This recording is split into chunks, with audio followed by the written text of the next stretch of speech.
اس لیے بغیر ذکر قلب کے روزہ رکھنا جو ہے وہ بہت بڑی گمراہی ہے، بہت بڑی گمراہی۔ لوگ تو اس کو بڑا لائٹ لیتے ہیں، بلکہ کہتے ہیں چلو 2-4 روزے بچہ رکھ ہی لے گا، خیر یہ اس کو پریکٹس کراتے ہیں کہ یہ روزہ رکھنا شروع کر دے۔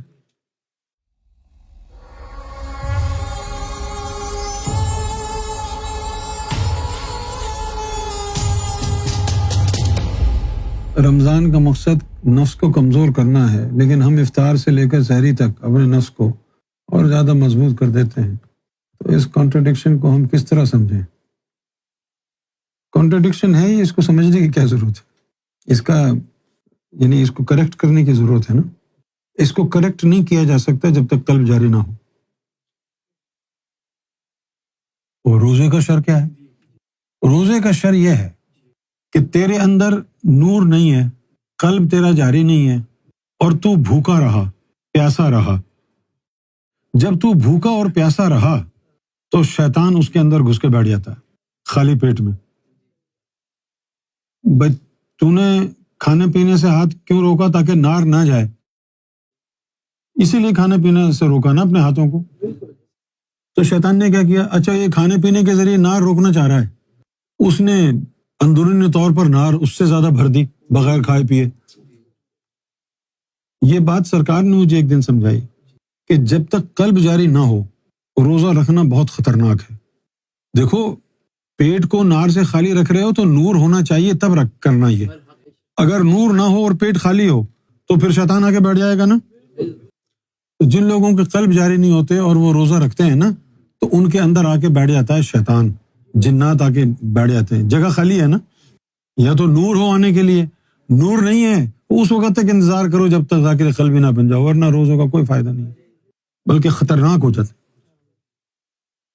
پیٹ خالی ہوگا تو شیطان آ کے بیٹھ جائے گا، اور یہی ہو رہا ہے نا لوگوں کے ساتھ۔ نور ہے نہیں، ایسے روزے رکھتے ہیں۔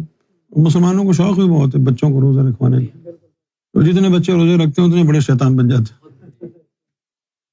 تو پیٹ خالی ہے نا تمہارا، نار نہیں جاری، تم نے کون سا وہاں دروازہ لگایا ہوا ہے کہ کسی طریقے سے بھی نار نہیں آ سکتی؟ تم نے کھانے کے ذریعے نار روکی، شیطان نے جو ہے وہ تمہیں بتائے بغیر اپنی مخلوق بھیج دی، وہ جا کے تمہارے اندر بیٹھ گئے۔ اس لیے بغیر ذکر قلب کے روزہ رکھنا جو ہے وہ بہت بڑی گمراہی ہے، بہت بڑی گمراہی۔ لوگ تو اس کو بڑا لائٹ لیتے ہیں، بلکہ کہتے ہیں چلو 2-4 روزے بچہ رکھ ہی لے گا، خیر یہ اس کو پریکٹس کراتے ہیں کہ یہ روزہ رکھنا شروع کر دے۔ یہ شریعت کے مسئلے مسائل بتاتے ہیں کہ بھئی اتنی عمر ہو جائے، 12 سال کی عمر ہو جائے نماز پڑھ لو، 15 سال کے ہو جائے روزے رکھ لو۔ یہ نہیں بتاتے کہ نماز ہے کیا، روزہ ہے کیا۔ بچوں کو کیا پتا، بڑوں کو نہیں پتا کہ روزہ کیوں رکھتے ہیں۔ بس ایک چیز جو ہے وہ گھماتے رہتے ہیں، حدیث کہ اللہ نے فرمایا ہے کہ روزہ میرے لیے ہے، اس کی جزا بھی میں دوں گا۔ وہ روزہ میرے لیے ہے سے کیا مراد ہے؟ روزہ میرے لیے ہے اس سے مطلب یہ ہے کہ وہ نفس پاک ہوگا جو اللہ کی راہ میں رکاوٹ بنا ہوا ہے، تب تیرا راستہ اللہ کے لیے کلیئر ہوگا نا۔ اس کی جزا کیا ہے کہ تجھے اللہ مل جائے گا۔ افطار سے لے کر سحری تک اپنے نفس کو مضبوط کرتے رہتے ہیں، وہ تو ہوتا رہے گا جب تک نور کا انتظام نہیں ہوگا، ذاکر قلب بھی نہیں بنیں گے، اس وقت تک روزہ رکھنا خطرناک ہے۔ صرف روزہ نہیں، نماز بھی پڑھنا خطرناک ہے۔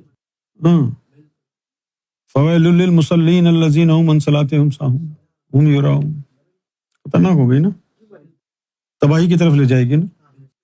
لیکن کس کو پرواہ ہے کہ روزہ ان کا صحیح ہے یا غلط ہے، نماز ان کی صحیح ہے غلط ہے، اس بات کی تو پرواہ نہیں ہے کہ قبول ہوتا ہے یا نہیں ہوتا ہے، صحیح ہے یا نہیں ہے۔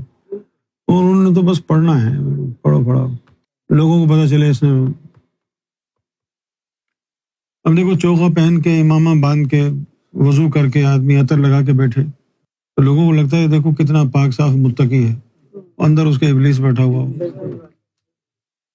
ایک آدمی جو ہے وہ ٹی شرٹ، ٹراؤزر، جینز پہن کے جا رہا ہے، لوگ اس کو کہیں گے یہ دنیا دار ہے۔ ایک آدمی جبہ پہن کے جا رہا ہے، امامہ باندھ کے جا رہا ہے، کہیں گے یہ متقی ہے۔ لباس کی وجہ سے لوگوں کا امپریشن کتنی جلدی بدل جاتا ہے۔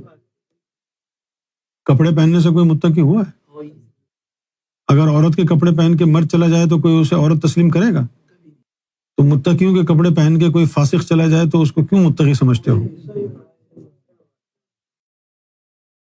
تقویٰ، طہارت کپڑوں میں نہیں ہے، اندر دل کو پاک کرنا پڑتا ہے، کپڑوں سے کچھ نہیں ہوتا، کچھ بھی پہن لو۔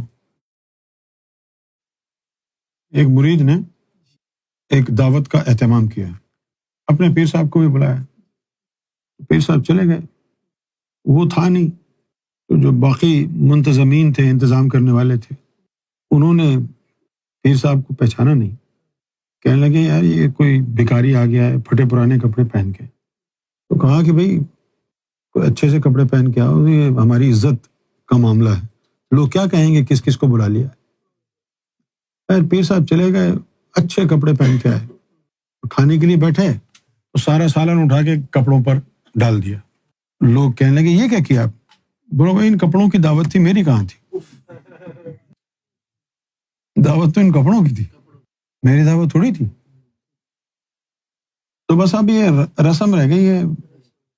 کتنی خطرناک بات کرتے ہیں مسلمان روزہ رکھتے وقت سحری، ایسا کوئی ڈرنک پیو جو دن بھر پیاس نہ لگے، اور اللہ تعالیٰ چاہتا ہے کہ تم کو پیاس کی شدت محسوس ہو تاکہ تمہارا نفس تل ملائے، اور تم اس کو اوائڈ کرنا چاہتے ہو۔ ایسی چیز کھاؤ جو پیاس نہ لگے، ایسی چیز کھاؤ جو پیٹ میں رہے کافی عرصہ تک، کافی دیر تک، تاکہ پریشانی نہ ہو۔ اس سے تو بہتر ہے رکھو ہی نہیں۔ یعنی روزہ پھر کس طرح رکھنا چاہیے کہ آدمی کو پتہ چلے، اس کا نفس جو ہے تل ملائے، اس کے نفس کو جو ہے نا وہ احساس محرومی ہو۔ اگر آپ نے ایسی ایسی چیزیں کھا کے رکھی ہوئی ہیں کہ بھئی آپ کو پیاس نہیں لگے گی، اور پھر یہاں یورپ کے کوئی روزے ہیں کیا؟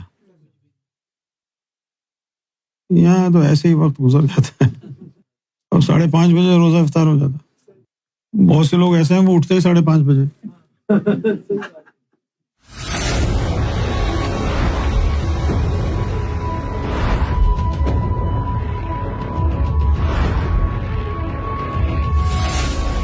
Amra TV, the place to connect with God.